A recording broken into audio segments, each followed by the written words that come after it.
Guys আমার সাদা গিরিবাজ কবুতরটা বাচ্চা দিছে, দেখতে পাচ্ছেন? আস্তে আস্তে আস্তে এই যে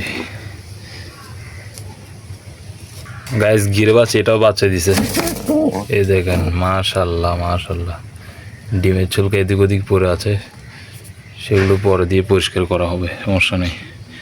এই কবুতরের এখনো কোনো খবর আপডেট পাচ্ছি না। গাইস আমার কবুতরগুলোর জন্য দোয়া করবেন। কবুতর পেলে আসলে আগের মতো লাভ নেই, আসলে যেগুলো পালন করছি শখের বসে।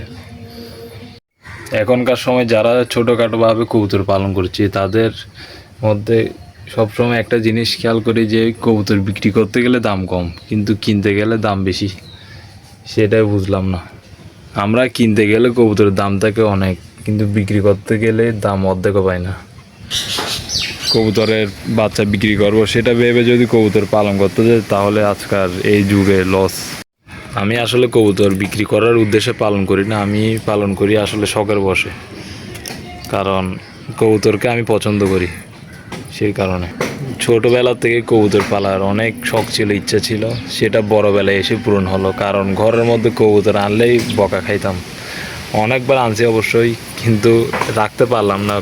পালন করার জন্য জায়গাও ছিল, কিন্তু ঘরের মানুষ মানে কবুতর পছন্দ করে না ওরা। এখন অবশ্য কবুতর নিয়ে অত কিছু বলে না ওরা, ঘরের মানুষ এখন ওদের থেকে পছন্দ হয়ে গেছে। একবার শার্টিন কবুতর নিয়েছিলাম হচ্ছে 2000 টাকা দিয়ে, বিক্রি করার সময় সেটা দাম বলতেছে 600-800 জোড়া। মানে বুঝলাম না, নিচে এত দাম দিয়ে বিক্রি করতেছি এত কম। তারপরে আর বিক্রি করলাম না। কিছুদিন পরে কবুতর বাচ্চা দিয়েছে, তারপর বাচ্চা দেওয়ার কিছুদিন পর মাদিটা হঠাৎ করে অসুস্থর কারণে মারা গেছে।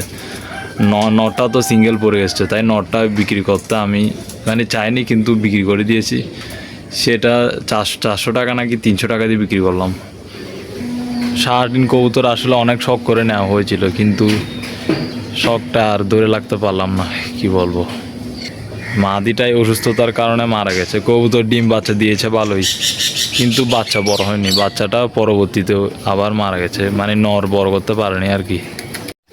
তো আমার ছোটোখাটো গল্প আপনাদের সাথে শেয়ার করলাম। ভালো থাকবেন, সুস্থ থাকবেন, পরিবারকে সময় দিবেন। আল্লাহ হাফেজ।